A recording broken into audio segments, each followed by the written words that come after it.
어느 유명한 연구자가 세계에서 가장 주목받는 한 나라에 대한 충격적인 연구 결과를 내놨다고 합니다.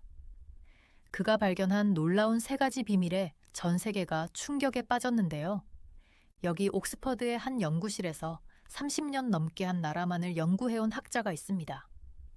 그는 1970년대 처음 그 나라를 방문했을 때만 해도 세계에서 가장 가난한 나라 중 하나였던 곳이 어떻게 이렇게 짧은 시간 안에 세계를 이끄는 강대국이 됐는지 놀라움을 금치 못하고 있는데요. 특히 그가 발견한 세 가지 놀라운 사실은 많은 사람들의 고정관념을 완전히 뒤집어 놓았다고 합니다. 세계 최초의 금속 활자, 가장 과학적인 문자 체계, 그리고 아무도 예상하지 못했던 특별한 교육 문화까지. 그는 이 세 가지 요소가 결합되면서 일어난 일은 인류 역사상 유례가 없는 일이라며 놀라움을 감추지 못했는데요. 과연 그가 밝혀낸 충격적인 연구 결과는 무엇이었을까요? 함께 자세히 들어보도록 하겠습니다. 제가 아직도 기억하는 게 있어요. 옥스퍼드의 번잡한 거리에서 처음으로 케이팝 음악을 들었던 순간이요. 10대 아이들 몇 명이 그 음악에 맞춰 춤을 추고 있었는데 그 동작들이 음악의 리듬과 완벽하게 맞아떨어졌어요. 조금 떨어진 곳에서는 다른 사람들 몇몇이 핸드폰으로 한국 드라마를 보고 있었고 완전히 이야기 속에 몰입한 모습이었죠. 근처 카페 창문에는 이런 광고도 붙어 있었어요. 한국어 배우기, 미래의 언어. 그 장면을 보고 절로 미소가 지어졌어요. 왜냐하면 제가 바로 제임스 박사거든요. 저는 지난 30년 동안 한국을 연구해 왔어요. 요즘 젊은 사람들이 음악, 영화, 음식, 패션 등 한국과 관련된 모든 것에 열광하는 걸 보면서 자연스럽게 1970년으로 돌아가곤 해요. 제 인생을 완전히 바꿔놓은 바로 그 해요. 제가 19살이었을 때 세상을 탐험해보고 싶다는 설렘에 가득 차 있었어요. 부모님이랑 교수님들께 제가 한국에 가고 싶다고 말씀드렸을 때 다들 제가 정신이 나간 줄 알았다는 표정으로 저를 쳐다봤어요. 거길 왜 가려고 하니? 라며 물으셨죠. 거긴 세계에서 가장 가난한 나라 중 하나야. 그 나라 사람들은 아직 끔찍한 전쟁의 상처에서 회복 중이잖아. 그 말이 사실 틀리진 않았어요. 1970, 당시 한국은 생존 자체가 큰 과제였어요. 평균적인 한국인의 연소득이 100달러도 안 됐거든요. 그건 영국의 평범한 가정이 한 달 식비로 쓰는 돈보다도 적었어요. 하지만 그럼에도 불구하고 저는 가야 한다는 마음이 강하게 들었어요. 왜 그런지는 그때는 몰랐지만 뭔가 저를 세상 반대편의 그 작은 나라로 끌어당기는 느낌이 있었어요. 제가 처음 발을 디딘 서울은 지금의 반짝이는 대도시와는 거리가 멀었어요. 거리는 포장이 안 돼 있어서 비가 오면 물웅덩이로 가득 찼고 많은 건물들은 전쟁의 흔적을 그대로 간직한 채 벽이 무너지고 금이 가 있었어요. 사람들은 어깨를 축 처지고 다녔는데 가난과 고된 삶의 무게를 짊어진 모습이 역력했죠. 공기는 작은 난로에서 피워올린 석탄 냄새와 작은 식당에서 풍겨 나오는 매콤한 김치 냄새가 섞여 있었어요. 그런데 공기 속에 또 다른 뭔가가 있었어요. 바로 희망이요. 그리고 결이요. 다른 어디에서도 느껴보지 못한 어떤 에너지였어요. 그게 저를 계획했던 2주간의 방문보다 훨씬 더 오래 그곳에 머무르게 만들었어요. 지금, 거의 60년이 지난 지금, 저는 한국이 여러 방면에서 세계를 선도하는 모습을 보며 감탄해요. 한국의 스마트폰은 전 세계 수백만 명의 주머니 속에 있고 전기차 배터리는 모든 대륙에서 차량을 움직이고 있어요. 한국의 엔터테인먼트는 단순히 인기 있는 걸 넘어서 글로벌 문화를 새롭게 정의하고 있죠. 한때 국민을 먹여 살릴 식량조차 부족했던 나라가 이제는 세계가 따라하는 트렌드를 만들어내고 있으니 정말 놀라운 변화예요. 이 모든 게 어떻게 가능했을까요? 전쟁의 잿더미에서 기술, 문화, 그리고 혁신의 글로벌 리더가 된 비결은 무엇일까요? 그 답은 단순하지 않아요. 하지만 제가 수년간 연구하며 발견한 세 가지 놀라운 비밀이 있어요. 바로 한국의 성공을 필연적으로 만든 숨겨진 힘들이죠. 이건 단순히 역사적인 사실만은 아니에요. 이 세 가지는 한국의 과거뿐 아니라 미래를 이해할 수 있는 단서이기도 해요. 왜 케이팝이 소셜미디어에서 불처럼 퍼지는지, 왜 한국의 기술 회사들이 계속해서 신기록을 세우는지, 왜 전 세계 학생들이 한국어를 배우기 위해 몰려드는지 설명해 주는 열쇠죠. 오늘날 제가 옥스퍼드 거리를 걸으며 보게 되는 풍경만 봐도 한국의 영향력이 뚜렷이 느껴져요. 항상 줄이 길게 늘어선 한국 음식점, 한국 브랜드로 가득 찬 전자제품 매장 진열창, 공원에서 한국어 문장을 연습하는 스터디 모임들까지. 가끔 그런 사람들 곁에 잠시 멈춰 서서 들어보곤 해요. 그러면서 제가 처음 한국어를 배우려 했던 그때를 떠올리곤 하죠. 저는 제 경력 전체를 한국을 연구하는 데 바쳤지만 여전히 새로운 걸 발견할 때마다 놀라워요. 그런데 무엇보다도 제게 가장 큰 기쁨은 제가 배운 걸 여러분과 나누는 거예요. 왜냐하면 한국의 여정을 이해하는 건 단순히 한 나라를 이해하는 것 이상의 의미가 있거든요. 그건 결단력, 혁신, 그리고 지혜가 어떻게 한 국가를 변화시킬 수 있는지에 대한 이야기이기도 해요. 그러니 제가 처음으로 돌아가 볼게요. 제가 발견한 세 가지 비밀을 보여드리려고 해요. 그 비밀은 왜 한국이 멈출 수 없는 나라가 되었는지, 그리고 앞으로 그 영향력이 더 커질 수밖에 없는 이유를 설명해 줄 거예요. 이건 단순한 역사 수업이 아니에요. 이건 희망, 결단력, 그리고 인간의 가능성에 대한 이야기예요. 준비되셨나요?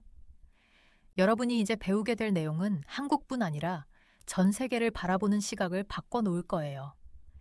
비행기에서 내려 서울 땅을 딛는 순간 여름 더위가 저를 벽처럼 내리쳤어요.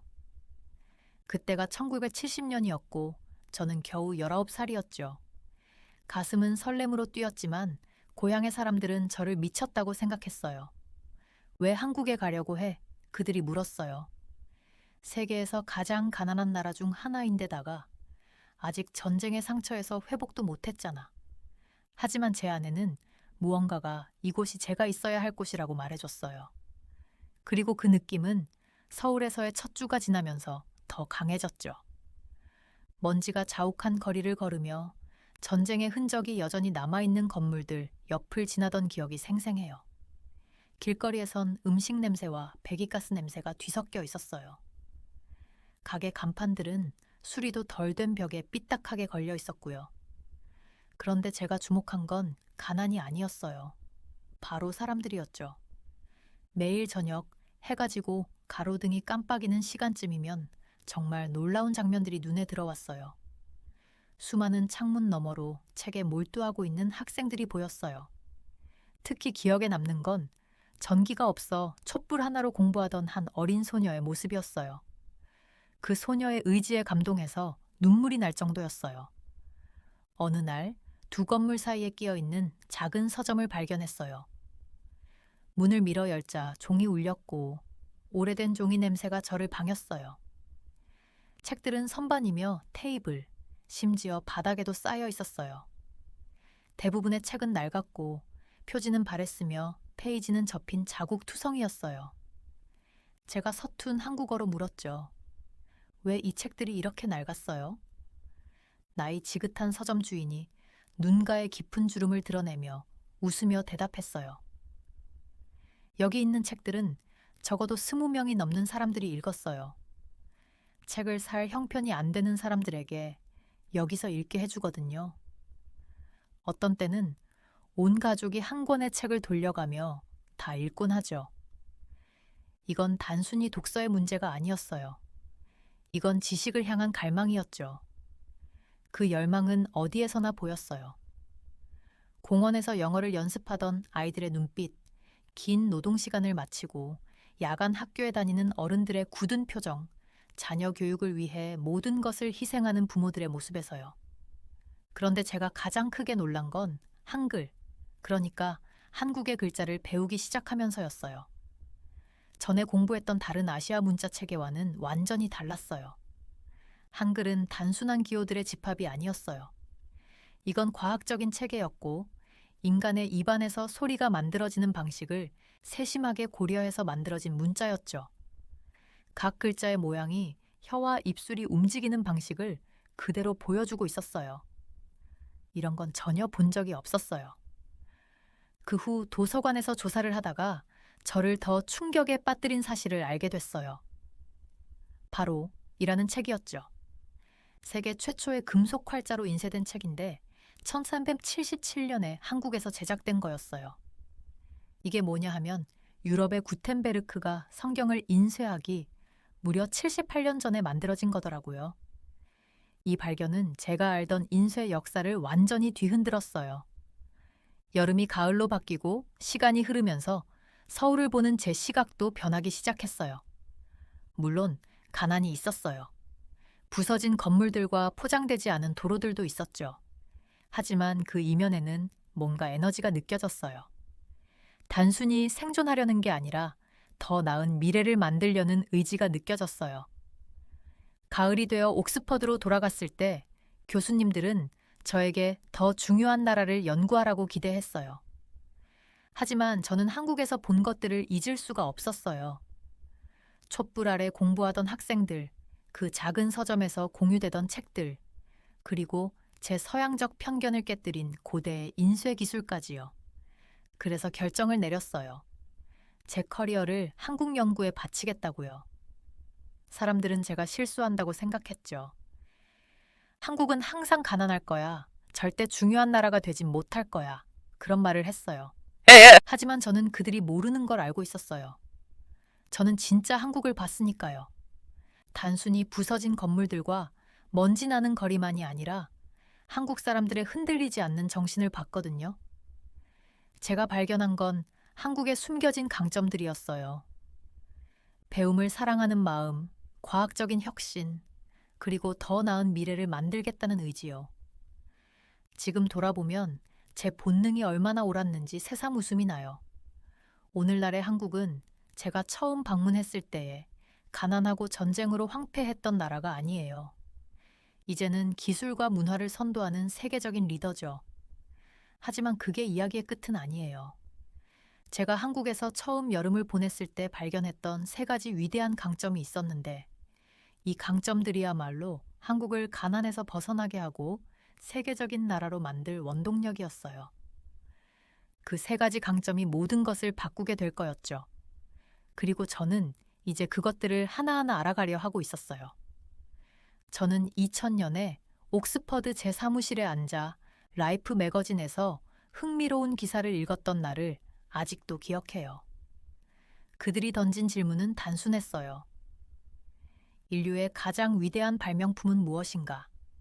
저는 페이지를 넘기며 컴퓨터나 전기차 같은 주제들을 지나쳤는데 눈을 의심할 정도로 놀라운 장면을 보게 됐어요. 바로 금속 활자 인쇄가 1위로 뽑힌 거였죠. 근데 진짜 흥미로운 부분은 여기서부터예요.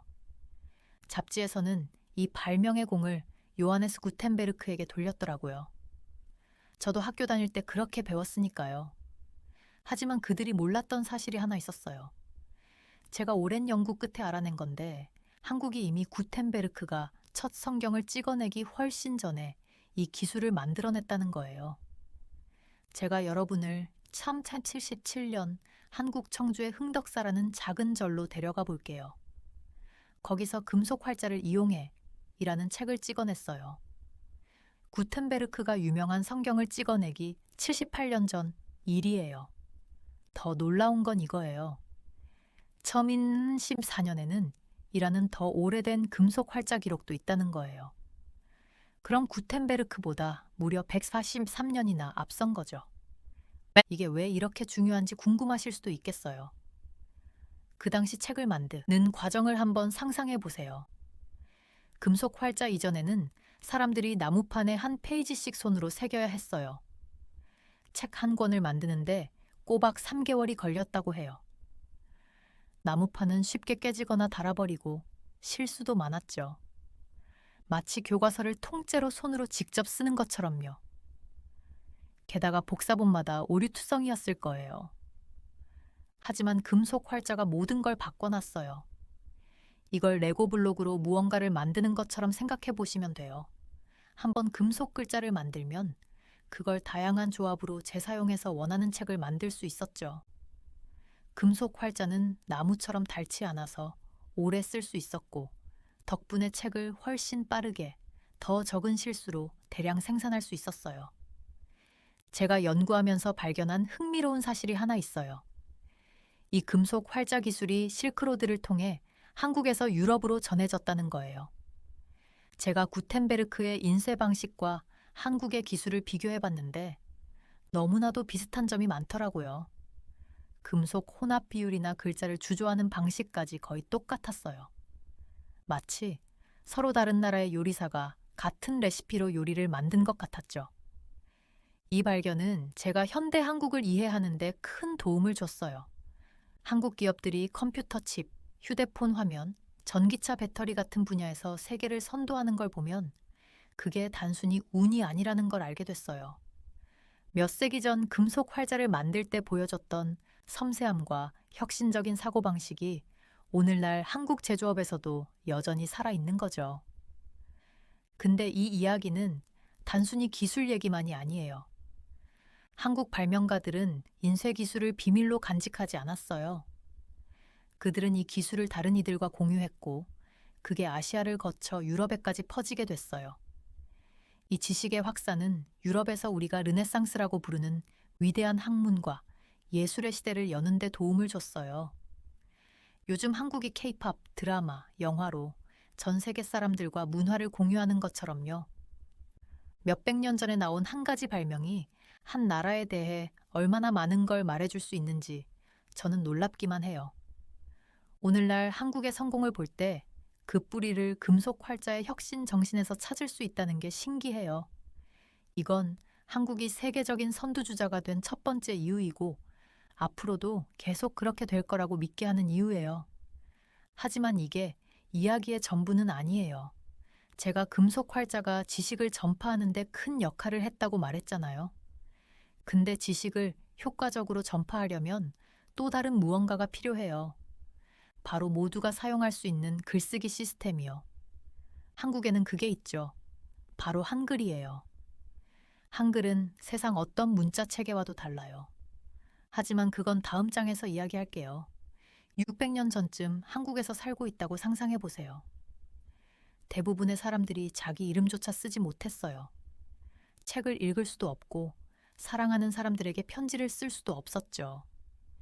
자기 생각이나 감정을 표현하는 것도 참 어려웠어요. 이런 상황은 세종대왕에게 큰 고민거리였다고 해요. 제가 경복궁 복도를 걸으며 연구를 하던 때 마치 세종대왕께서 이 문제로 깊이 고민하시던 모습이 떠오르는 듯했어요. 문제는 명확했어요. 한자는 배우기가 너무 어려웠어요. 한자라고 불리는 이 복잡한 문자들을 익히려면 몇 년은 걸렸거든요. 똑똑한 학생들조차 기본적인 텍스트를 읽기 위해 수천 개의 문자를 외워야 했어요. 새로운 언어를 배우는데 단어 하나하나마다 고유한 그림을 외워야 한다고 상상해 보세요. 당시 한자를 배우는 게 딱 그랬던 거예요. 하지만 더 큰 문제는 따로 있었어요. 한국어와 중국어는 완전히 다른 언어라는 거였죠. 한국어를 한자로 쓰는 건 마치 네모난 말뚝을 동그란 구멍에 끼워 넣으려는 것 같았어요. 한국어에는 중국어로는 제대로 표현할 수 없는 독특한 소리와 문법이 있었거든요. 마치 영어를 이모지로만 써야 한다고 생각해 보세요. 뭔가 도저히 이해가 안 되는 부분들이 생기겠죠? 세종대왕께서는 이런 상황을 받아들일 수 없으셨어요. 그래서 1443년에 아주 대담한 결정을 내리셨어요. 바로 한국인 누구나 쉽게 배울 수 있는 자체적인 문자 체계를 만들어야 한다고 학자들을 모으신 거예요. 그렇게 세종대왕과 학자들은 3년 동안 비밀리에 작업을 진행했어요. 사람의 입에서 소리가 만들어지는 방식에 대해 연구하고 이런 소리를 표현할 수 있는 간단한 모양을 고민했어요. 그리고 아이디어를 테스트하고 계속 수정해 나갔죠. 그 결과물이 바로 한글이었어요. 이 놀라운 문자는 너무나 간단하면서도 독창적이어서 오늘날 학자들조차 감탄할 정도예요. 왜 그렇게 특별한지 한번 설명해 볼게요. 끼라는 글자를 보세요. 우리가 끼 소리를 낼 때 혀가 입 안쪽 뒤쪽에 닿는 모습을 떠올려 보세요. 재미있는 건 이 이끼라는 글자가 실제로 혀가 닿는 모양을 본떠서 만들어졌다는 거예요. 입안에서 무슨 일이 일어나는지 작은 그림처럼 보여주는 셈이죠. M, 미음도 마찬가지예요. M 소리를 낼 때 입술 모양을 보면 글자와 똑같아요. 하지만 세종대왕과 학자들은 여기서 멈추지 않으셨어요. 우주의 균형도 중요하게 생각하셨거든요. 그래서 모음 글자는 세 가지 간단한 모양을 기본으로 만들었어요. 점, 은 하늘을, 가로선 으은 땅을, 세로선 이은 사람을 상징했죠. 이 모양들을 조합해서 모든 모음 소리를 만들어낼 수 있었어요. 이렇게 해서 24개의 기본 글자만 있으면 어떤 한국어 단어라도 쓸 수 있었어요. 더 놀라운 건 이 글자들이 블록처럼 함께 조립될 수 있다는 거였어요. 글자들을 쌓아서 한 음절씩 딱딱 맞춰 쓸 수 있었거든요. 마치 레고 블록을 조립하듯이 간단한 요소들로 멋진 무언가를 만들어내는 거였죠. 세종대왕께서 이 새로운 문자 체계를 세상에 공개하셨을 때 아주 자신감 있게 이렇게 말씀하셨대요. 똑똑한 사람은 아침밥 먹기 전에 배울 수 있고 좀 느린 사람도 열흘이면 익힐 수 있다. 그 말 그대로였어요. 오늘날 한글을 배우는데 몇 시간밖에 안 걸리잖아요. 그런데 더 놀라운 점은요. 한글이 과학적으로 너무나 정교하게 만들어져서 디지털 시대에도 완벽하게 잘 맞는다는 거예요.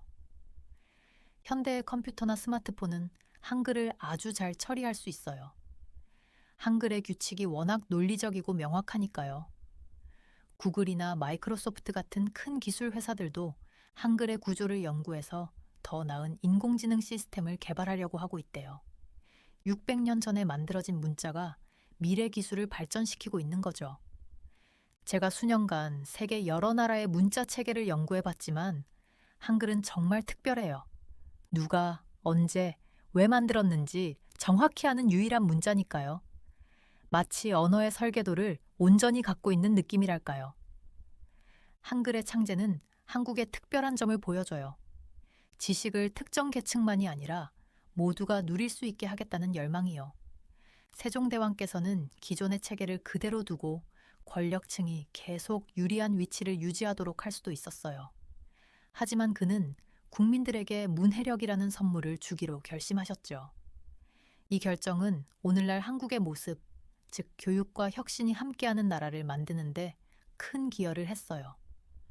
현대의 서울 거리를 걸을 때면 한글이 어디에나 보이죠. 거리 표지판, 스마트폰, 그리고 K-팝 앨범까지. 이 글자들을 볼 때마다 세종대왕께서 꿈꾸셨던 모든 사람이 읽고 쓸 수 있는 나라가 떠올라요. 그가 국민들에게 주신 선물은 이제 전 세계에까지 퍼져서 혁신과 배려가 얼마나 멋진 결과를 만들어낼 수 있는지를 보여주고 있어요. 저는 1970년에 처음으로 서울의 좁은 골목길을 밤에 걸었던 걸 아직도 기억해요. 해는 이미 오래전에 졌지만 작은 불빛들이 여기저기 창문에서 반짝이고 있었어요. 어느 작은 집을 지나칠 때 한 소년이 나무 탁자에 앉아 낡은 공책에 수학 문제를 풀고 있었는데 그의 얼굴은 한 자그마한 촛불로 환히 비춰지고 있었어요. 바로 옆집에서는 3명의 여고생들이 희미한 전등 아래서 교과서를 함께 읽고 있었고 서로 돌아가면서 내용을 소리내 읽고 있었어요. 왜 이렇게 늦게까지 공부하고 있는 거죠? 제가 가이드였던 김 선생님께 물어봤어요. 그분은 미소를 지으며 대답했어요. 한국인들에게 교육은 숨 쉬는 것과 같아요. 없으면 못 산다고 생각하죠. 제가 한국 곳곳을 여행하면서 이와 같은 장면을 여러 번 목격했어요. 시골 마을에서도 마찬가지였어요. 그곳에서는 농부들이 먹을 것도 부족했지만 돈을 조금씩 모아 학교를 짓더라고요. 그 학교는 나무 벽과 양철 지붕으로 만들어진 아주 단순한 건물이었지만 안에서는 아이들이 영어, 과학, 수학을 열심히 배우고 있었어요. 어떤 아이들은 아침도 먹지 못했을 텐데도 그들의 눈은 결의의 찬 빛으로 반짝이고 있었어요. 가장 놀라웠던 건 이런 배움에 대한 열정이 모든 연령층에 걸쳐 있었다는 점이에요. 어느 날 오후, 저는 작은 채소 가게를 운영하는 60대 할머니 박 여사님을 만났어요. 그분은 가게 문을 닫고 나면 매일 밤 성인 문해 수업에 참석하셨대요. 젊었을 때는 배울 기회가 없었어요. 라며 그녀는 자랑스럽게 연습 노트를 보여주셨죠. 하지만 이제는 손주들에게 동화를 읽어줄 수 있게 됐어요. 한국 사람들의 이런 교육에 대한 열정은 단지 성적을 잘 받거나 더 좋은 직업을 얻기 위해서만은 아니었어요. 이건 한국의 역사와 문화 깊은 곳에 뿌리 박힌 가치였어요. 한국 가족들은 오랫동안 배움이 사람을 더 나은 존재로 만들어준다고 믿어왔거든요. 조선시대 성구이 1910에는 가난한 집안이라도 자식을 학교에 보내려고 몇 년 동안 돈을 모으곤 했어요. 교육이 단지 한 사람의 인생만 바꾸는 게 아니라 온 가족을 일으켜 세울 수 있다는 걸 알고 있었던 거죠. 현대 한국에서도 저는 이와 같은 정신을 봤어요. 부모님들은 자녀의 교육비를 대기 위해 추가로 일을 하셨고, 학생들은 오랜 시간 공부했어요. 누가 억지로 시켜서가 아니라 배움의 가치를 스스로 이해하고 있었기 때문이에요. 그리고 이건 단순히 정보를 외우는 게 아니었어요. 한국 학교에서는 창의적으로 사고하고 문제를 해결하는 법을 가르쳤어요. 제가 1970년대 서울에서 만난 여고생 영미를 예로 들어볼게요. 그녀는 매일 새벽 5시에 일어나 학교에 가기 전에 공부를 했대요. 정규 수업이 오후 4시에 끝나면 친구들과 함께 공부 모임에 참여했어요. 그들은 단순히 교과서를 외우는 게 아니라 서로에게 질문을 던지고 아이디어를 토론하며 어려운 개념을 함께 이해하려고 노력했어요. 영미는 저에게 이렇게 말했어요. 우리는 시험을 위해서만 공부하는 게 아니에요. 꿈을 이루기 위해 배우는 거죠. 이런 교육에 대한 접근 방식이 한국을 놀라울 정도로 빠르게 성장하게 만들었어요. 1990년대에 이르러서는 정말 특별한 일이 일어났어요. 한국의 대학 졸업자 수가 많은 부유한 국가들보다도 더 많아진 거예요. 전 세계의 기업들이 한국 노동자들의 능력을 주목하기 시작했어요. 그들은 새로운 기술을 빠르게 배우고 창의적으로 문제를 해결할 수 있는 사람들이었죠. 하지만 한국 교육이 진짜 특별한 이유는 멈추지 않는다는 점이에요. 사람들은 평생 배우는 걸 계속해요. 서울의 한 커뮤니티 센터에서는 노인들이 스마트폰과 컴퓨터를 배우고 있었어요. 또 다른 수업에서는 직장인들이 퇴근 후에 외국어를 공부하고 있었죠. 어떤 버스 운전사는 저에게 그가 인공지능에 관한 온라인 강의를 듣고 있다고 했어요. 미래를 더 잘 이해하고 싶어서라더군요. 이런 끊임없는 학습 문화가 한국을 기술과 혁신의 선두주자로 만들었어요. 한국의 노동자들은 새로운 도전을 두려워하지 않았고 배우고 성장하는 데 열정을 가졌어요. 그래서 글로벌 기업들이 한국에 연구소를 세우고 한국 인재들을 고용하기 시작한 거죠. 오늘날 한국은 교육 지표에서 세계를 선도하고 있어요. 대학에 진학하는 젊은이들의 비율은 거의 세계 최고 수준이고 국제 시험에서도 항상 상위권에 들어요. 하지만 이건 단순히 점수 문제가 아니에요.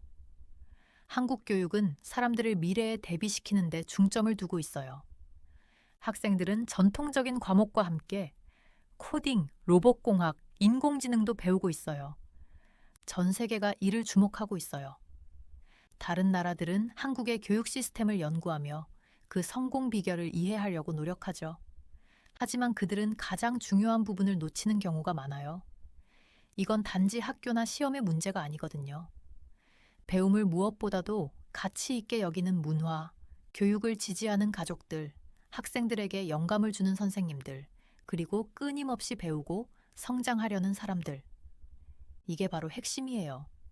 제가 한국을 연구하며 보낸 세월을 돌아보면 교육은 단지 한국 성공의 한 열쇠가 아니라 그 모든 것을 지탱하는 토대였다는 걸 알게 됐어요. 첨단 기술, 대중문화, 경제성장, 이 모든 것들이 한국의 깊은 학습과 지식에 대한 존중에서 비롯된 거죠. 이 때문에 저는 교육이 한국이 세계 최고의 나라 중 하나가 될 수 있었던 세 번째 이유라고 믿어요. 하지만 더 중요한 건 교육이 한국이 앞으로도 성장하고 선도할 수 있는 이유라는 점이에요.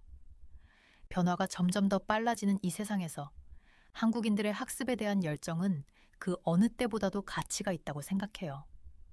오늘 저는 옥스퍼드의 제 사무실에 앉아서 한국에 대한 수십 년간의 연구 자료에 둘러싸여 있어요.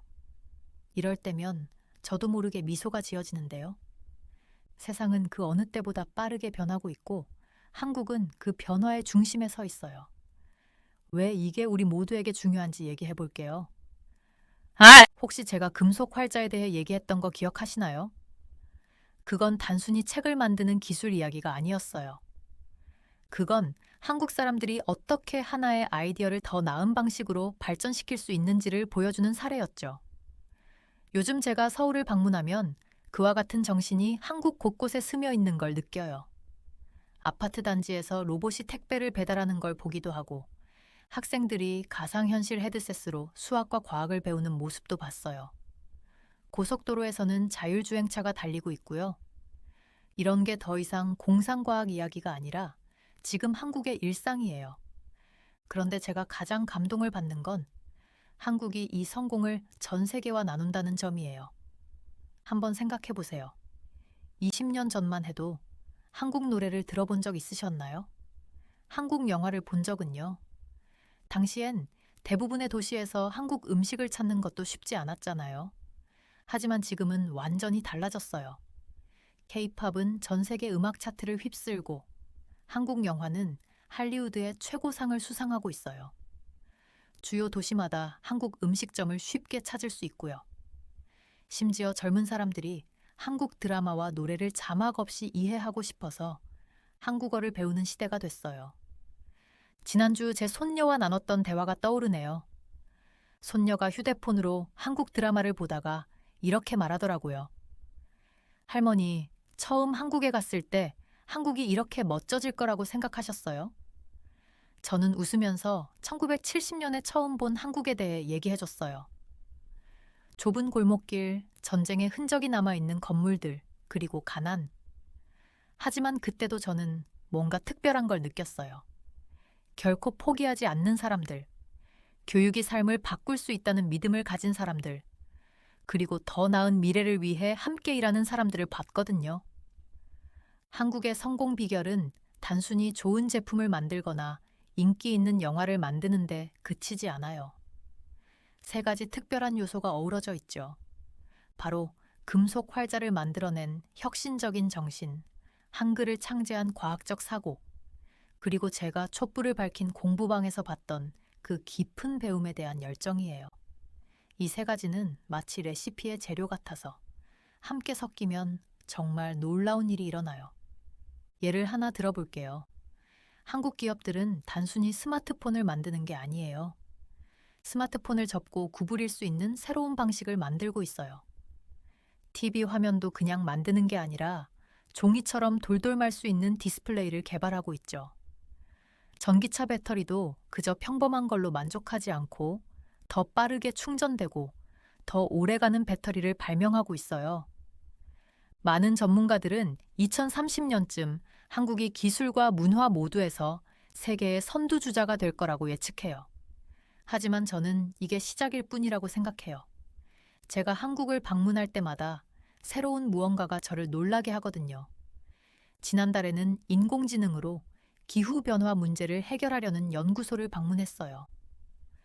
또한 음악 스튜디오에서는 전통 한국 악기를 전자음악과 결합해 완전히 새로운 소리를 만드는 아티스트들을 만났어요.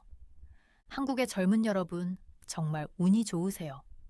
여러분은 아주 소중한 것을 물려받았어요.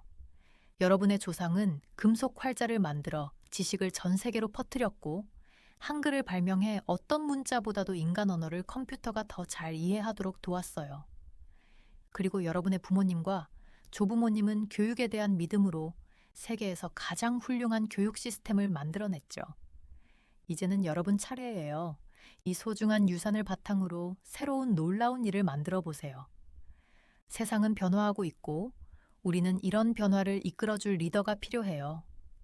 옛 지혜와 새로운 아이디어를 결합할 줄 알고 기술과 인간의 마음을 동시에 이해할 수 있으며 글로벌 문제를 해결하면서도 지역 문화를 존중할 줄 아는 사람이 필요하죠. 한국은 이런 역할을 맡기에 아주 독보적인 위치에 있어요. 제가 옥스퍼드 대학교에서 은퇴 준비를 하면서 사람들이 종종 제게 묻곤 해요. 한국 연구를 이제 그만두실 건가요? 그러면 저는 항상 웃으면서 이렇게 말해요. 지금 그만둘 수 있겠어요? 가장 흥미로운 부분은 이제 막 시작인데요. 저는 앞으로가 정말 궁금해요. 한국이 최초로 바다 위에 도시를 쓸까요? 인간처럼 사고할 수 있는 컴퓨터를 만들어낼까요? 한국어가 세계에서 가장 많이 공부되는 언어가 될까요? 확실한 건 하나 있어요. 한국이 글로벌 리더로 성장한 건 단순한 운이나 우연이 아니에요. 수백 년에 걸친 혁신, 과학적 사고, 그리고 배움에 대한 헌신 덕분이에요. 이런 것들은 이제 단순히 한국의 가치가 아니라 전 세계가 본받을 글로벌 가치가 되었고, 우리 모두에게 더 나은 미래로 가는 길을 보여주고 있어요. 이 장을 마무리하며 제 휴대폰에 뉴스 알림이 뜨네요. 또 하나의 한국 혁신이 글로벌 상을 받았다는 소식이에요. 저는 미소 지으면서 생각했어요. 아마도 한국 어딘가에서 또 한 명의 젊은이가 이걸 더 멋지게 만들려면 어떻게 할까 하고 고민하고 있을 거예요. 바로 이런 정신이 한국을 계속해서 앞서가게 할 거예요. 안녕하세요. 제 이름은 마이클이라고 합니다. 매일 아침 전 뉴욕 타임스퀘어 근처에 있는 내 사무실로 향했어요. 늘 똑같은 길을 걸으면서 똑같은 건물들을 보곤 했죠. 유럽의 고전 건축을 주로 연구하던 저에게 이 거대한 현대식 건물들은 그저 배경일 뿐이었어요. 하지만 그날은 달랐어요. 건물 하나가 제 시선을 사로잡았거든요.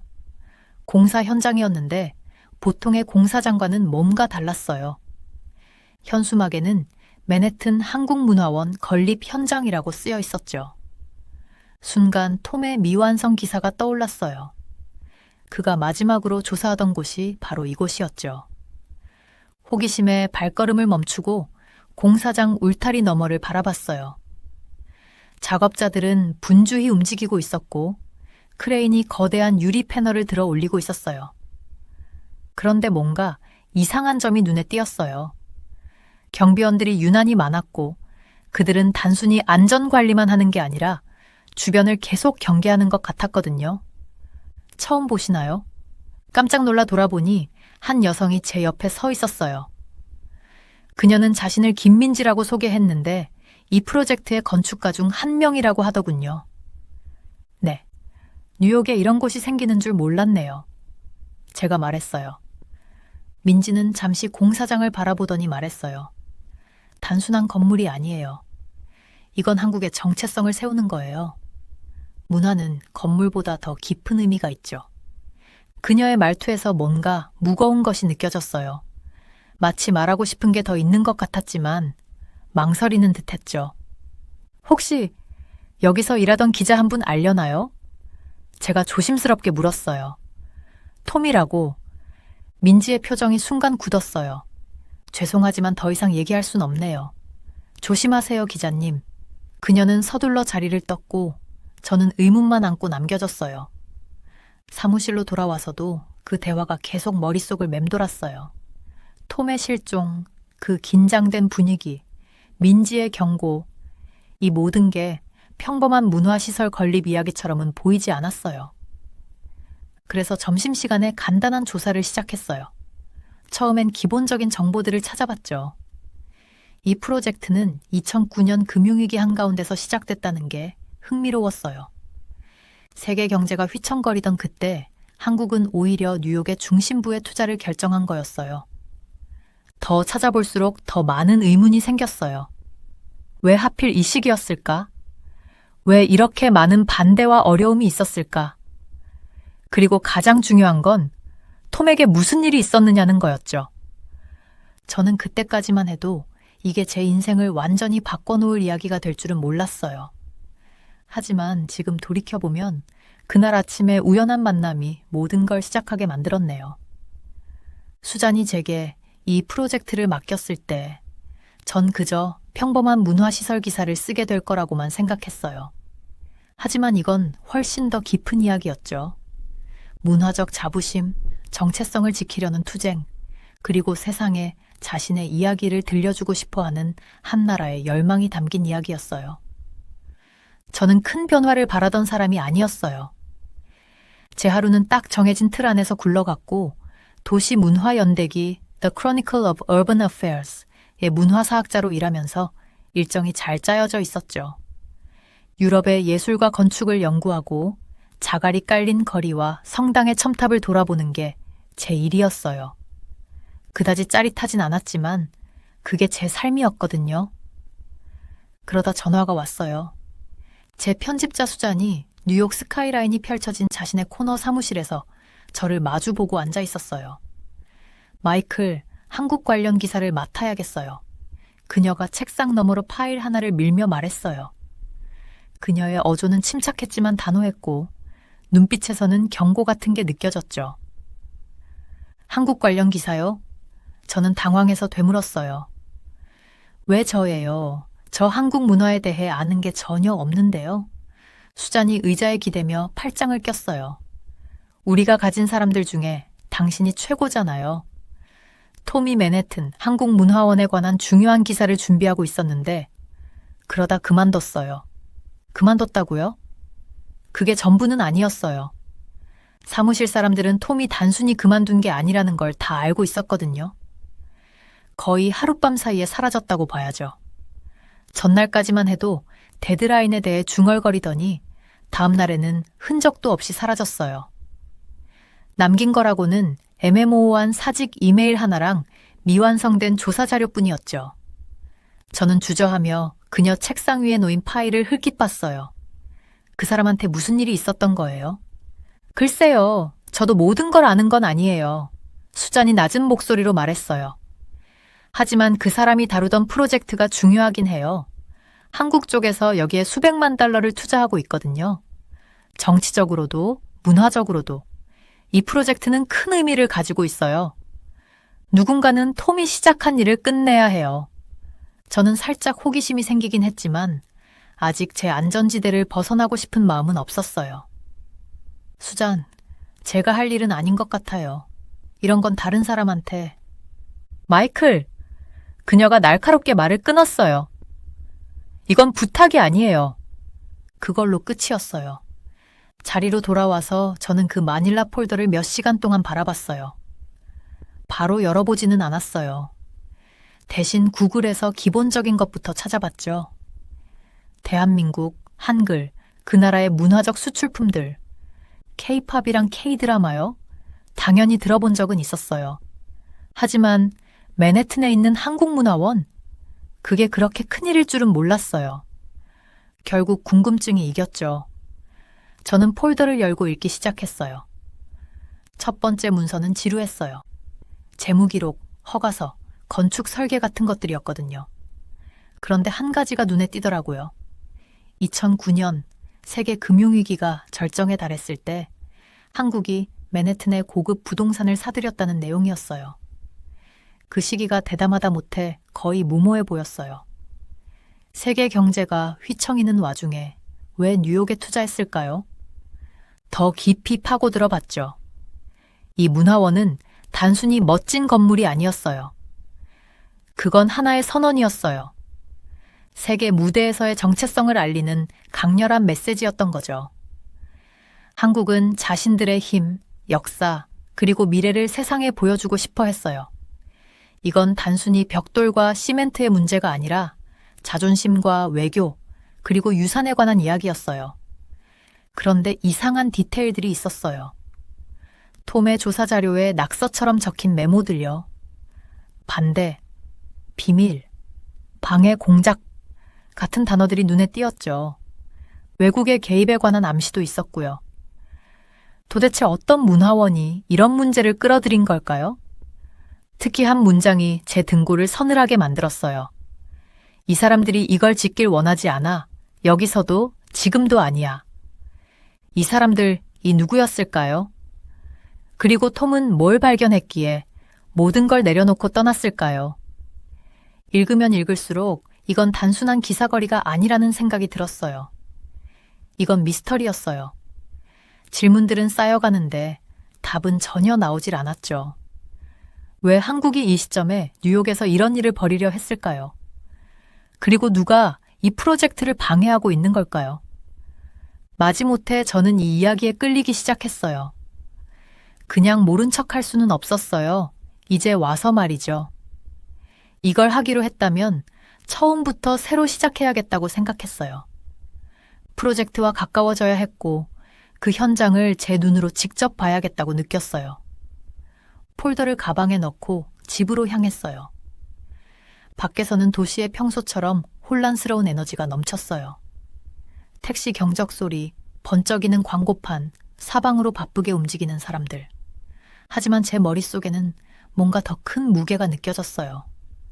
그날 밤, 제 아파트 창문 너머로 스카이라인을 바라보면서 저는 한국에 대해, 그들의 역사와 투쟁에 대해 얼마나 아는 게 없는지 깨달았어요. 하지만 동시에 또 다른 걸 깨달았죠.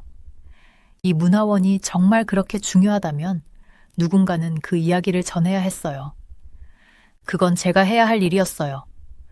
처음 제가 맨해튼 한국문화원 건설 현장을 방문했을 때 그곳은 마치 군사기지처럼 보였어요. 높은 울타리와 감시 카메라, 24시간 순찰하는 경비원들. 이런 건 보통의 건설 현장에서는 볼 수 없는 광경이었죠. 우리가 이런 보안을 강화한 건 최근의 사고 때문이에요.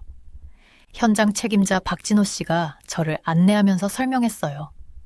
제가 경비 태세에 대해 물어보자 그는 잠시 망설이더니 이야기를 시작했죠. 지난달에만 3번의 침입 시도가 있었다고 해맡아요. 누군가 야간에 건설 장비를 망가뜨리려 했고 중요한 설계도가 도난당할 뻔했대요. 가장 심각했던 건 며칠 전 일이었는데 한 작업자가 자신의 신분을 위조했다는 게 발각됐다네요. 단순한 범죄는 아닌 것 같아요. 진호 씨가 낮은 목소리로 말했어요. 누군가 조직적으로 이 프로젝트를 방해하려 하고 있어요. 저는 그의 말을 기록하면서 톰의 메모가 떠올랐어요. 그도 비슷한 의심을 했었나 봐요. 그의 노트에는 조직적인 방해라는 문구가 여러 번 등장했거든요. 현장을 둘러보면서 이곳이 단순한 건물이 아니라는 걸 실감했어요. 설계도를 보니 이 문화원은 정말 야심찬 프로젝트더군요. 도서관, 전시장, 공연장, 그리고 가장 인상적인 한글의 벽까지. 이건 단순한 건물이 아니라 문화의 요새였어요. 우리가 지키려는 건 단순히 벽돌과 콘크리트가 아니에요. 진호 씨가 설명을 이어갔어요. 이건 우리의 정체성이고 자부심이에요. 누군가는 우리가 이런 걸 가질 자격이 없다고 생각하나 봐요. 그의 말에 숨겨진 의미가 있다는 걸 느꼈어요. 누군가라는 게 누굴 말씀하시는 거죠? 진호 씨는 잠시 주변을 살피더니 말했어요. 증거는 없어요. 하지만 이런 방해 공작들이 우연은 아닐 거예요. 톰이라는 기자도 비슷한 생각을 했던 것 같아요. 톰의 이름이 다시 나오자 저는 귀가 쫑긋해졌어요. 톰을 아셨나요? 몇 번 만났죠. 그는 뭔가를 발견한 것 같았어요. 하지만 그걸 말하기 전에 그는 말을 멈추고 고개를 저었어요. 그날 저녁 사무실로 돌아와서 제가 본 것들을 정리해 보았어요. 표면적으로는 평범해 보이는 건설 현장이지만 그 아래에는 훨씬 더 복잡한 이야기가 숨어 있는 것 같았어요. 보안 카메라, 경비원들, 위조된 신분증, 그리고 사라진 기자까지. 제 기사는 이제 단순한 문화원 소개가 아니라 훨씬 더 깊은 조사가 필요해 보였어요. 누가, 왜 이 프로젝트를 방해하려 하는 걸까요? 톰은 무엇을 발견했길래 갑자기 사라진 걸까요? 이 모든 의문들이 제 머릿속을 맴돌았지만 한 가지는 확실했어요. 이 이야기는 제가 처음 생각했던 것보다 훨씬 더 위험하고 중요한 것이었죠. 그리고 저는 이제 그 한가운데 있었어요. 처음에 사이버 공격에 대한 이야기를 들었을 때는 대수롭지 않게 넘겼어요. 몇몇 웹사이트가 다운되는 거야 큰일은 아니라고 생각했거든요. 그런데 제가 더 깊이 파고들수록 이게 단순한 문제가 아니라는 걸 깨달았어요. 이건 단순히 어떤 건물이 세워지는 걸 막는 게 아니었어요. 그 건물이 전달하려는 메시지를 잠재우려는 시도였고, 그들이 꽤 성공적으로 해내고 있었죠. 처음에는 작은 일로 시작됐어요. 어느 날 오후에 한국문화원의 웹사이트가 다운됐거든요. 그냥 잠깐의 오류일 거라고들 했어요. 그런데 그 일이 또 일어나고 또 일어나고 결국 웹사이트는 열려있는 시간보다 닫혀있는 시간이 더 많아졌어요. 도대체 왜 그런 건지 알고 싶더라고요. 그래서 그때 지연 씨를 만났어요. 그녀는 사이버 공격으로부터 문화원을 보호하기 위해 고용된 보안 전문가였는데 그녀도 이미 많이 지쳐 보였어요. 정말 끈질기더라고요. 우리가 처음 만났을 때 그녀가 커피 한 잔을 건네주면서 그렇게 말했어요. 우리는 창문 하나 없는 좁은 사무실에 앉아 있었고 방 안에는 제가 전혀 이해할 수 없는 코드들이 깜빡이는 모니터들로 가득했어요. 단순한 한두 팀이 아니에요. 여러 그룹이 동시에 움직이고 있어요. 주로 해외에서 활동하는 팀들이고요. 대부분의 공격은 중국 쪽에서 온 걸로 추적됐어요. 그 얘기를 듣고 저는 깜짝 놀랐어요. 아니, 그 사람들이 왜 맨해튼에 있는 문화원에 관심을 가지는 거죠? 지연 씨는 팔짱을 끼고 의자의 등을 기대며 말했어요. 건물 자체가 아니라 그 건물이 상징하는 걸 문제 삼는 거죠. 이제 한국은 단순히 유행을 따라가는 게 아니라 유행을 선도하고 있어요. 음악, 영화, 음식, 패션 모두요. 그 모든 게 폭발적으로 성장하고 있잖아요. 이 문화원은 그걸 상징하는 공간이에요. 그런데 그걸 못마땅하게 여기는 사람들이 있는 거죠. 그녀의 말이 제 머릿속에 계속 맴돌았어요. 저는 그 문화원을 그냥 또 하나의 기사거리로 단순히 드라마가 있는 건물 정도로 생각했었어요. 하지만 지연 씨는 그걸 다르게 보게 만들었어요. 이건 정체성에 관한 이야기였어요. 전 세계 무대에서 당당히 자리 잡은 한국의 상징을 없애려는 시도였고, 그들은 단순히 물리적으로만이 아니라 디지털 상으로도 그걸 무너뜨리려고 하고 있었어요. 지연 씨는 저에게 공격의 사례들을 보여줬어요. DDoS 공격이라고 해서 가짜 트래픽으로 서버를 마비시켜 웹사이트를 다운시키는 방식이 있었고, 피싱 이메일로 직원들을 속여 비밀번호를 탈취하려는 시도도 있었어요. 그리고 가장 악질적인 건 가짜 뉴스였어요. 갑자기 문화원이 돈 낭비라는 식의 기사가 여기저기서 뜨기 시작했어요. 관리가 엉망이라느니 심지어 조직위원들이 부패했다는 주장까지 나왔어요. 처음에는 그냥 다른 사람들의 의견이라고 생각했어요. 그런데 지연 씨가 저에게 하나의 파일을 건네줬는데 그걸 보고 모든 게 달라졌어요. 그 안에는 익명으로 공격을 계획한 그룹들 사이에 이메일들이 들어있었거든요. 그들의 목표는 단순히 웹사이트를 공격하는 게 아니었어요. 문화원을 비난하고 사람들이 이 프로젝트를 쓸데없고 실패할 수밖에 없는 일이라고 믿게 만들려는 거였어요. 그중 한 이메일이 특히 눈에 띄었어요. 그 이메일에는 한글, 그러니까 한국의 알파벳이 사실 한국 것이 아니라고 퍼뜨리려는 계획이 적혀 있었어요. 완전히 터무니없는 소리였어요. 한글은 한국 역사에서 가장 기념비적인 업적 중 하나로 꼽히잖아요. 한국어를 위해 특별히 만들어진 글자인데 말이에요. 그런데 공격자들은 진실에는 관심이 없었어요. 그들은 그냥 의심을 심으려는 거였어요. 사람들이 한글의 문화적 의미를 의심하게 만들 수만 있다면 그들은 전체 프로젝트의 의미를 약화시킬 수 있을 거라고 믿은 거죠. 이건 그냥 해킹이 아니에요. 제가 그 자료들을 넘기며 말했어요. 문화 전쟁이에요. 알면 알수록 상황은 더 심각해졌어요. 문화원 서버를 공격하는 건 단순한 해커들이 아니었어요. 이건 체계적이고 전략적인 공격이었어요. 지연 씨는 이런 사이버 공격이 보통 정부나 기업을 불안정하게 만드는 데 사용된다고 설명했어요. 그런데 여기에선 그런 공격이 한 문화 프로젝트를 대상으로 이뤄지고 있었어요.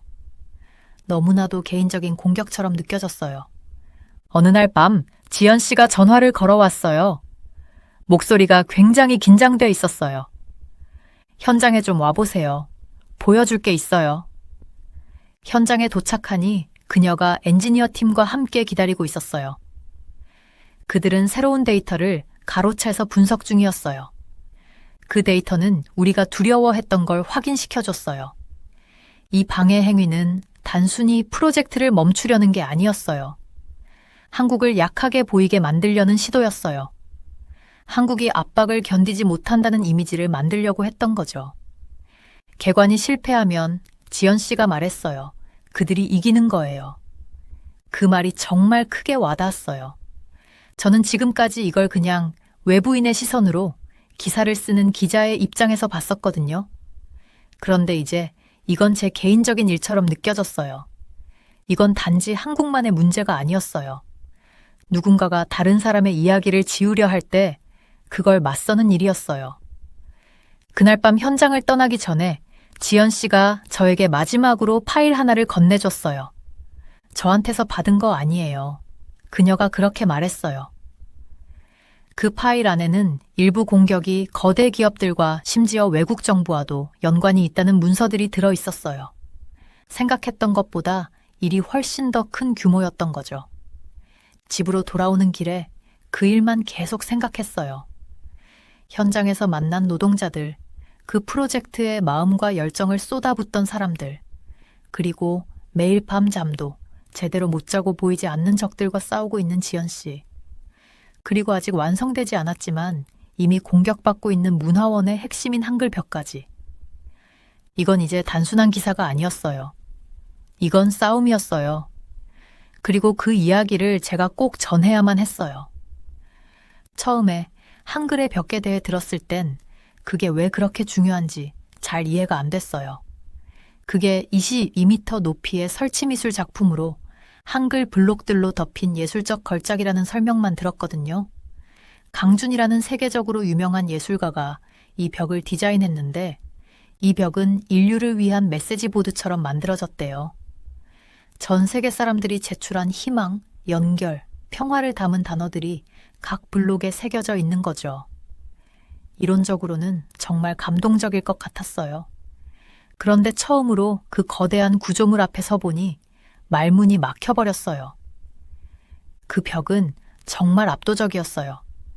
제가 여태껏 본 것 중에서 가장 거대한 구조물 같았죠. 햇빛이 벽에 반짝이는 금속 블록들에 닿으니까 전체 구조물이 등대처럼 빛나더라고요. 블록 하나하나가 독특했고 각 블록엔 각계각층의 사람들이 보낸 문구들이 한글로 새겨져 있었어요. 친절하자 같은 단순한 메시지부터 우리는 모두 하나다 같은 깊은 의미의 문구들까지 있었죠. 제가 번역 없이는 한글을 읽을 수 없었지만 그 문장들에 담긴 감정은 보편적으로 느껴졌어요. 하지만 모두가 이 벽을 환영하는 건 아니었어요. 공사장 바깥에는 시위대가 줄지어 서 있었고 그들의 구호는 거리를 따라 메아리쳤어요. 그들의 피켓엔 돈 낭비, 나 우리 문제는 어떻게 할 건데 같은 문구가 적혀 있었어요. 처음에는 평범한 시위처럼 보였어요. 그런데 요즘 고용된 시위꾼들에 대해 많이 배우고 나니까 뭔가 더 음흉한 의도가 있는 것 같았어요. 시위대만이 아니었어요. 온라인 포럼과 언론 기사에서도 이 프로젝트에 대한 비판이 쏟아졌거든요.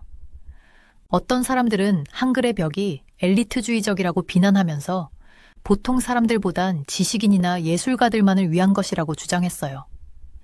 다른 사람들은 한글 자체를 공격했죠. 한글이 그냥 중국 문자를 베낀 거라고 하더라고요. 그 말들이 생각보다 저한테 꽤 큰 충격으로 다가왔어요. 얼마 전에 한글에 대한 역사를 배웠거든요. 세종대왕이 15세기의 독점적인 엘리트 계층만이 아니라 모두가 읽고 쓸 수 있도록 한글을 창제했단 걸 알았어요. 한글을 그냥 베낀 거라고 말하는 건 이 벽이 상징하는 모든 것에 대한 모욕처럼 느껴졌어요. 어느 날 저녁 현장 근처 카페에서 자료를 검토하고 있는데 지연이 불쑥 찾아왔어요. 그녀는 피곤해 보였지만 그 날카로운 눈빛은 여전했어요. 이거 한번 봐야 할 것 같아서요. 그녀가 얇은 파일 하나를 제 앞으로 밀면서 말했어요. 파일 안에는 보고서, 이메일, 그리고 도청된 통신 기록들이 담겨 있었어요. 대부분은 제가 이해할 수 없는 기술 용어로 가득 차 있었지만 지연이 요약해서 설명해줬어요. 누군가 역사를 다시 쓰려고 하고 있어요. 그녀는 낮지만 단호한 목소리로 말했어요. 한글을 깎아내리려는 조직적인 움직임이 있어요. 사람들로 하여금 한글이 독창적이지 않다고, 축하받을 가치가 없다고 믿게 만들려는 거죠. 왜요? 제가 물었어요. 벽 하나를 두고 왜 이렇게까지 하는 거죠? 그게 단순히 벽이 아니니까요. 지연이 제 쪽으로 몸을 기울이며 말했어요. 그건 상징이에요. 만약 이 벽을 무너뜨릴 수 있다면 실제든 상징적으로든 한국의 문화적 상승세를 약화시킬 수 있죠. 그게 진짜 목표예요. 저는 아무 말도 할 수 없었어요. 하지만 속에서 뭔가 단단히 얽히는 느낌이 들었어요.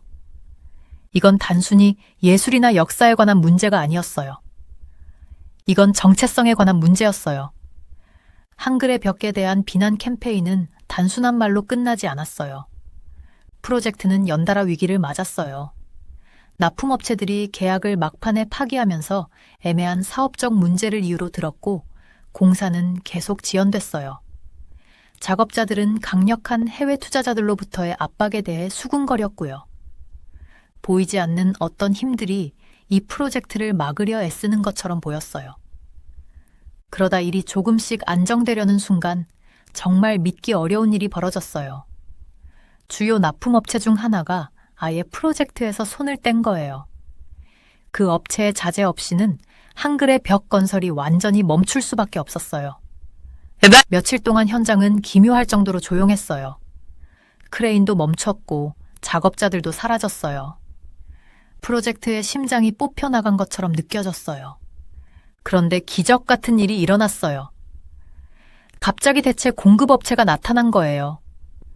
공사가 거의 즉각적으로 재개됐는데 이번엔 분위기가 달랐어요. 작업자들은 야간 조명 아래서까지 늦게까지 일하며 뒤처진 시간을 만회하려고 서두르는 것 같았어요. 마치 방해를 받은 게 오히려 그들에게 불을 지른 것처럼 보였죠. 중심이 되는 문화센터 개관일이 다가올수록 모든 게 더 치열해졌어요. 외부의 시위는 점점 더 커지고 소리도 더 커졌고 프로젝트를 방해하려는 시도에 대한 소문도 퍼졌어요. 강준 작가는 인터뷰를 전면 중단하고 벽의 마지막 세부 작업에 모든 에너지를 쏟아붓기 시작했어요. 마침내 마지막 블록이 설치된 날, 저는 현장 한가운데 서 있었어요. 주위는 완전히 혼란스러웠죠. 작업자들은 왔다 갔다 하며 지시를 외쳤고 자원봉사자들은 장비를 나르느라 분주했어요. 그리고 우리 머리 위로 크레인들이 한글의 벽의 마지막 조각을 조심스럽게 제자리에 내려놓고 있었어요. 그 블록이 딸깍하며 자리를 잡는 순간 저는 숨을 멈췄어요. 잠시 동안 침묵이 흘렀죠. 그러다 작업자들과 자원봉사자들, 그리고 울타리 바깥에 모인 몇몇 구경꾼들 사이에서 환호성이 터져나왔어요. 저도 모르게 손뼉을 치고 있었는데 나중에 손바닥이 아플 때까지 계속 치고 있었더라고요. 완성된 벽을 바라보는데 설명하기 어려운 감정이 몰려왔어요. 그건 단순히 하나의 구조물이 아니었어요. 그건 불굴의 의지의 증거였어요. 반대에 맞서 물러서지 않았다는 걸 보여주는 상징이었어요. 한글의 벽은 단순한 예술이 아니었어요. 그것은 이야기였어요. 그리고 그 이야기는 매 순간 싸워서 얻어낸 결과였죠. 그날 저녁 현장을 떠나면서 한 가지를 깨달았어요. 한글의 벽은 단지 한국만을 위한 게 아니었어요. 그건 한 번이라도 작아지거나 지워지거나 무시당했던 모든 사람들을 위한 것이었어요. 문화는 과거에 대한 것만이 아니라 우리가 앞으로 만들어갈 미래에 대한 것이라는 걸 상기시켜주는 그런 존재였어요. 그리고 이제 그 미래는 새로운 블록 하나를 더 갖게 되었죠. 개막식 아침은 마치 도시 전체가 숨을 멈춘 듯한 전율로 가득했어요. 저는 노트와 펜을 들고 일찍 현장에 도착했는데 이 순간을 놓치지 않고 기록하고 싶었거든요. 공기는 상쾌했고 한국문화원 주변 거리는 분주했어요. 자원봉사자들은 마지막 손질을 하고 있었고 경비원들은 조심스러운 눈으로 주변을 살피고 있었어요. 이건 단순한 행사가 아니었어요. 뭔가 역사적인 일이 시작되는 것 같았죠. 현장에 다가가는데 제 눈길은 한글 벽에 사로잡혔어요. 그 벽은 높고 당당하게 서 있었고 아침 햇살을 받으며 반짝이는 글자들로 이루어진 숨 막히게 아름다운 모자이크였어요. 각 블록이 마치 생명력을 띠고 있는 듯 보였고 벽에 새겨진 메시지들이 희망과 연대의 이야기를 속삭이는 것 같았어요. 이건 그냥 기념비가 아니었어요. 하나의 목소리였죠. 이미 방해 공작에 대한 이야기는 퍼즐대로 퍼진 상태였지만 이 소식이 행사의 그림자를 드리운 게 아니라 오히려 특별한 무언가를 불러일으킨 것처럼 보였어요. 예상보다 더 많은 사람들이 모였고 어떤 이들은 작은 태극기를 들고 있었고 또 어떤 이들은 단순히 궁금해서 와본 것 같았어요. 저는 점점 늘어나는 군중 속을 걸으며 여기저기서 들리는 대화들을 엿들었어요. 한 중년 여성이 어린 딸에게 한글의 의미를 설명하며 벽을 가리키고 있었는데 마치 선생님처럼 보였어요. 한 남자는 카메라를 들고 라이브 방송을 하면서 이 벽을 회복력의 상징이라고 부르더라고요. 관광객으로 보이는 무리도 벽의 정교함에 감탄하며 이야기를 나누고 있었어요. 모두가 그 장소의 에너지에 이끌리는 듯 했어요. 정고가 되자 개막식이 시작됐어요. 젊은 한국인 합창단이 앞으로 나와 노래를 부르자 군중 속에는 고요함이 감돌았어요. 그들의 목소리는 아름답고도 서글프게 조화를 이루었고 그 멜로디는 한국 전통 민요에서 따온 것이라더군요. 고난을 이겨내는 이야기를 담은 곡이었대요. 음악은 사람들의 마음 깊은 곳을 울렸고 그 순간 모두를 하나로 이어주는 다리를 놓는 것 같았어요. 연설이 시작됐을 땐 주위 사람들의 표정에 집중했어요. 외교관, 예술가, 건설 노동자, 학교 아이들까지 모두 어깨를 나란히 하고 서 있었어요. 한국 대사는 수년간의 기획과 노력을 이야기했지만 제 마음에 남은 건 한글벽에 대한 그의 말이었어요. 이 벽은 단순히 한국만의 것이 아닙니다. 이것은 꿈과 연결이라는 보편적 언어를 담고 있습니다. 이 벽은 우리 모두의 것입니다. 마지막 연설자는 벽의 예술가 강준 씨였어요. 그의 목소리는 조용했지만 그 안에 담긴 무게는 엄청났어요. 이 벽의 각 블록은 목소리입니다. 이야기입니다. 우리가 어디에서 왔든 모두가 보고 싶고 들리고 싶고 속하고 싶다는 동일한 열망을 공유한다는 상징이죠. 그는 벽을 가리키며 그렇게 말했어요. 그리고 버튼이 눌리자 한글벽이 빛을 발하기 시작했어요.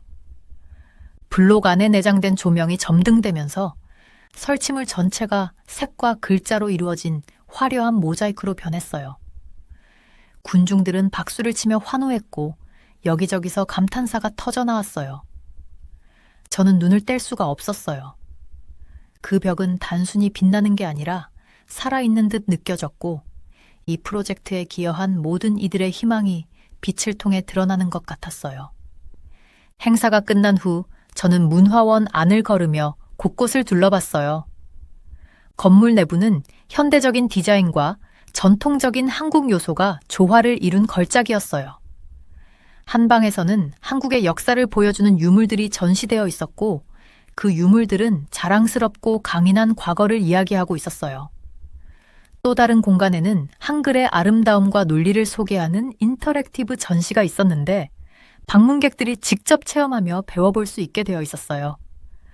한쪽 구석에서 제가 함께 일했던 사이버 보안 전문가 지연 씨를 발견했어요. 그녀는 이제 훨씬 여유로워 보였지만 여전히 경계를 늦추지 않고 있었어요. 우리는 서로 미소를 주고받으며 그간의 노력을 조용히 인정했어요. 이번 승리는 단순히 한국만의 것이 아니었어요. 이 프로젝트를 지키기 위해 싸워온 현장에서 땀 흘린 사람들부터 기술자와 예술가들까지 모든 이들의 승리였죠.